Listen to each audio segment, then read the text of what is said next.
ত্রিপুরার কৈলাস শহরের ইরানি গ্রামে বাঘের আতঙ্ক, পায়ের ছাপ মিললেও অধরা বাঘমামা, বন দপ্তরের তল্লাশি। কৈলাস শহরের ইরানি গ্রাম পঞ্চায়েতের ২ নম্বর ওয়ার্ডে গত কয়েকদিন ধরে বাঘের আনাগোনায় চাঞ্চল্য ছড়িয়েছে। এলাকার বেশ কয়েকজন রাতের বেলা বাঘ ও তার শাবক দেখতে পাওয়ার দাবি করেছেন। বিভিন্ন স্থানে বাঘের পায়ের ছাপও অর্থাৎ পাগমার্ক পাওয়া যাওয়ার ঘটনায় গোটা পঞ্চায়েত জুড়ে এক অজানা আতঙ্ক বিরাজ করছে।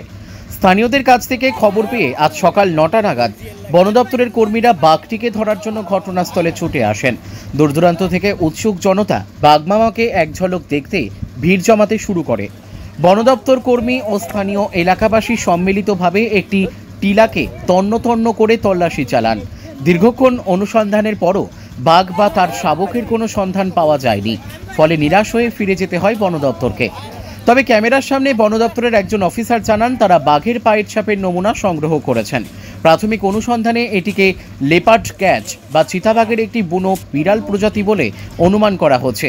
তিনি আরও বলেন, এই প্রজাতির বন্যপ্রাণী সাধারণত মানুষের ক্ষতি করে না, তবে গৃহপালিত পশুর উপর আক্রমণ করতে পারে।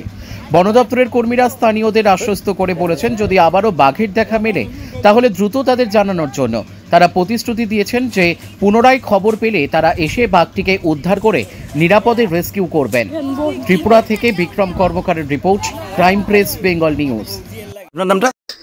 আমার নামটা আশিদ আলী, ইরানি, ২ নম্বর ওয়ার্ড। সেখানে লেপার্ড মানে বন্য বিড়ালের বা কি বিড়াল বলছিল এটা হইছে বাঘ পাওয়া গেছে কি?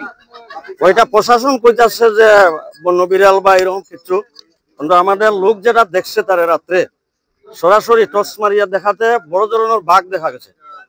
অথচ এই মুহূর্তে বাঘটা এখনো এখানে চিৎকার করতেছে। প্রশাসন থেকে তারা আইসে এখানে পরামর্শ করে যাইতেও চার না, আর এখান থেকে তারা দেখাই না, দড়ি আনি দেখানি তো যাইতো না। অভিযান করি এখান থেকে আমরা চাইছি বাগাই দিব বাঘটারে। তখন এটাও তারা সামনে তো তারা ওটা না দিলে আমরা পারি না। আচ্ছা, কতদিন ধরে দেখতেছেন এখানে বাঘটা? অনুমানিক ৪ দিন। ৪ দিন ধরে দেখতেছেন? ৪ দিন রাত্রেবেলা হইলে পায় মানুষে। এটা তো কইতে পারি না, এখনো সরাসরি প্রতিকিচ্ছু আমরা দেখছি না।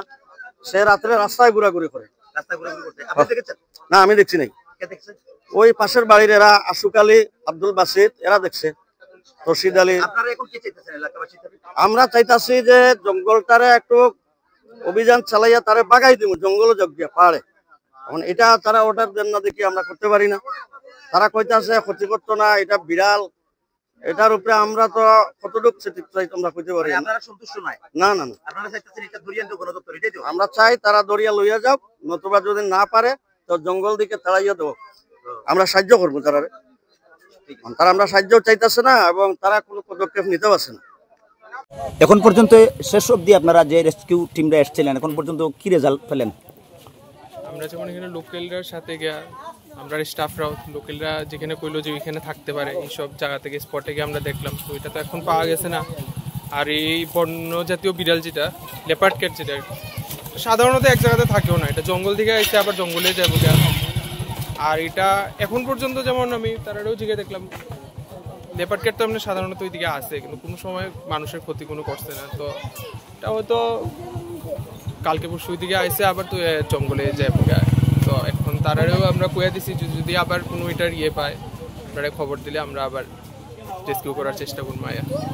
আচ্ছা, আপনারা যখন থেকে এসছেন এখন পর্যন্ত কত সময় ধরে আপনারা ইনভেস্টিগেশন চালিয়ে যাচ্ছিলেন? আমরা তো কতক্ষণ ৯টার থেকে এখন পর্যন্ত তো আছে স্টাফরা ধারাবাহিক আপনারা চেষ্টা করেছিলেন কিন্তু পাননি? চেষ্টা করছি, লোকালরাও চেষ্টা করছে, সাথে তারাও ইনভলভ হয়েছে। আচ্ছা, আপনার নামটা? শুভম দাস। আচ্ছা, আপনি কি দায়িত্বে আছেন? আমি এসডিএফও কৈলাসহর। এসডিএফও কৈলাসহর, ঠিক আছে।